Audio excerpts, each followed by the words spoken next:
Ya, ini adalah segmen terakhir Mas Romi dan mungkin juga Pak Kurtubi untuk kembali memulai debat. Oke, sudah cukup ya.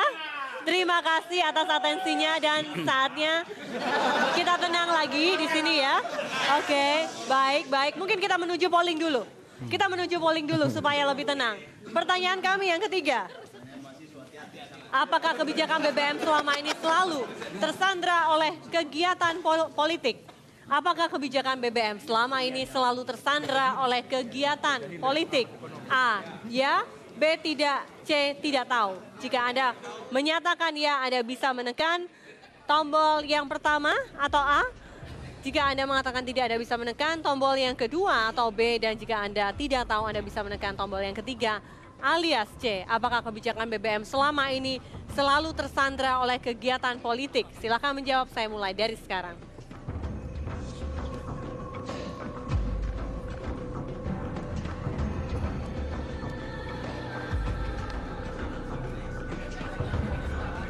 Jangan tidak tahu, harus tahu.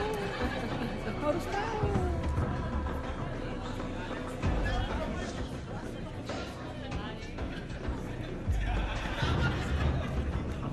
Apakah kebijakan BBM selama ini selalu tersandra oleh kegiatan politik? Silakan mulai menjawab. A, ya. B, tidak. C, tidak tahu. Iya, silakan mulai menjawab. Silakan dijawab lagi. Ditekan yang agak lama supaya jawabannya bisa kami upload. Dan inilah jawaban dari mahasiswa.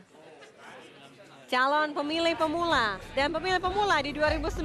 Kemungkinan apakah kebijakan BBM selama ini menurut Anda selalu tersandra oleh kegiatan politik yang menyatakan ya sebanyak 95%. Ini sangat besar sekali, hanya 5% yang mengatakan tidak. Pak Kurtubi, dari Nasdem sendiri, apakah Anda juga merasa, partai Anda merasa bahwa kebijakan BBM selama ini tersandra oleh kepentingan politik? Nanti P3 juga bisa berkomentar. Oh, jelas sekali. Jelas sekali tersandar oleh kepentingan partai politik ya. Seperti kasus terakhir 2008 itu kan.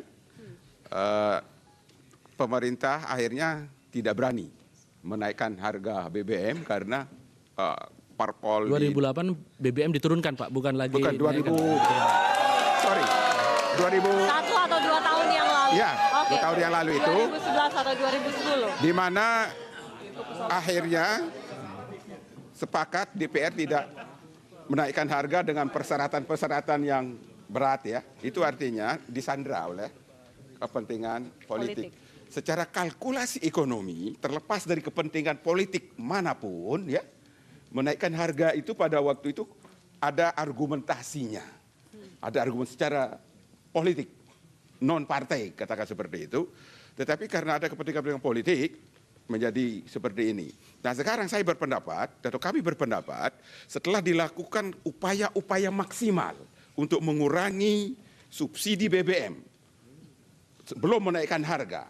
Pertama saya kemukakan tadi ke BBG, hemat di dorong rakyat menggunakan angkutan umum, menghindari penggunaan kendaraan pribadi, meningkatkan penerimaan negara dari sektor migas seperti berani nggak pemerintah menyetop ekspor gas yang murah ke Cina?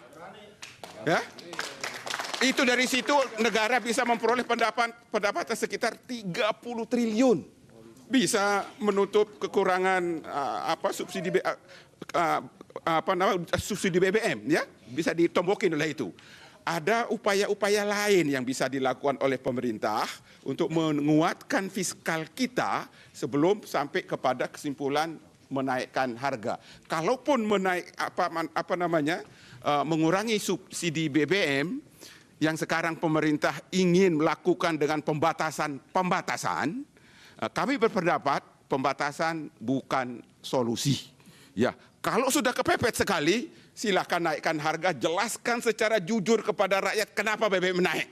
Oke. Ya, menurut pendapat saya itu disebabkan karena kegagalan pemerintah dalam mengelola kekayaan migas kita, ketidakkonsistenan pemerintah pada kebijakan energi. kebijakan diversifikasi itu sudah belasan tahun, tapi tidak konsisten, sehingga kita tidak bisa pindah ke gas secara massal. P3, Ya. apakah Anda Saya kira- melihat kebijakan pemerintah soal BBM ini selalu tersandra oleh kepentingan politik? Dan Jadi apakah saya P3 juga merasa mau tersandra dengan menggunakan kepentingan pollingnya mahasiswa saja, karena P3 selalu bersama teman-teman mahasiswa. Jadi karena soal BBM ini selalu menjadi simbol naik turunnya sebuah rezim, maka saya bisa pastikan dari P3 tidak ada satupun pemerintahan manapun yang akan berani menaikkan harga BBM setahun sebelum pemilu. Jadi yang kita bicarakan ini ya asik-asik aja begitu. Tapi tidak akan seorang SBY akan mengambil keputusan untuk menaikkan harga BBM setahun sebelum pemilu. Mengapa? Karena persoalan politik itu akan selalu membayangi dan ini terjadi di seluruh dunia. Tetapi yang kedua, ketika kita berbicara kemungkinan tambahan subsidi BBM, katakanlah 20-30 triliun, sebenarnya ruang fiskal kita masih ada. Di mana itu? Pertama, Silpa tahun 2012 masih 100 triliun. Itu belum kita pakai. Yang kedua, defisit fiskal kita berdasarkan Undang-Undang Keuangan Negara maksimum 3%. Kita baru 2,2%. Setiap 0,1% 7 triliun. Artinya kita hanya menaikkan 0,3% saja sudah cukup untuk menambal kebutuhan subsidi BBM. Jadi kita berbicara yang lebih serius di masa yang akan datang. Oke, baiklah. Dan silakan Pak Antoni. Ya, saya tambahkan sedikit saja koreksi. Pada tahun 2008 sebelum BBM diturunkan harganya, itu pemerintah SBY pada saat itu menaikkan dulu. Jadi menaikkan dulu, lalu kemudian pada akhir tahun jadi memberikan BLT, lalu pada akhir tahun diturunkan lagi sehingga ingatan masyarakat adalah BBM diturunkan, padahal sudah dinaikkan dulu. Sebentar, kita khawatir ya.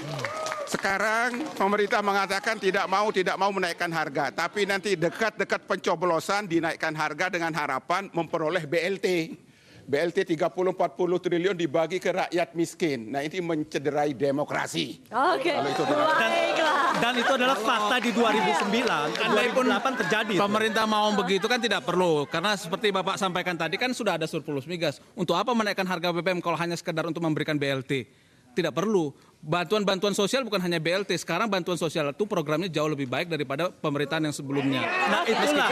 Presidennya tetap Pak Oke, SBY. Gitu. baiklah. Sudah mendekati kita akhiri acara ini. Tapi saya ingin singkat saja. Apakah menurut Anda kedaulatan energi itu bisa suatu saat kita capai atau hanya mimpi di siang bolong? P3. Menurut P3 yang namanya kedaulatan energi bagi negara yang memiliki surga energi seperti Indonesia adalah harga mati. Nasdem. Pasti harus dilakukan konkretnya cabut Undang-Undang Migas nomor 22 tahun 2001 yang telah menyebabkan kedaulatan kita terhadap energi migas ini menjadi hilang. Ya, karena apa? Karena yang berkontrak itu pemerintah. MK sudah melarang. BP Migas sudah dibubarkan oleh MK, tetapi pemerintah tetap menggunakan cara yang salah yang menghilangkan kedaulatan negara terhadap energi kita dengan mengganti baju BP Migas menjadi SKK Migas. Itu penyebabnya kita kedaulatan itu hilang. Bubarkan segera SKK Migas, cabut Undang-Undang Migas. Terima kasih Nasdem sudah hadir. Terima kasih juga P3 sudah hadir. Kita memberikan karikatur, gambar-gambar mungkin bisa dibawa. Pak Kurtubi mungkin bisa dibawa, Pak Antoni. Ini adalah karikatur yang dibuat oleh kartunis kita. Begitu kita berikan ke 6 politisi yang hadir pada malam hari ini. Terima kasih semua dan pemirsa mewakili kerabat kerja yang bertugas. Saya Fesi Alwi pamit. Sampai jumpa dalam debat partai berikutnya.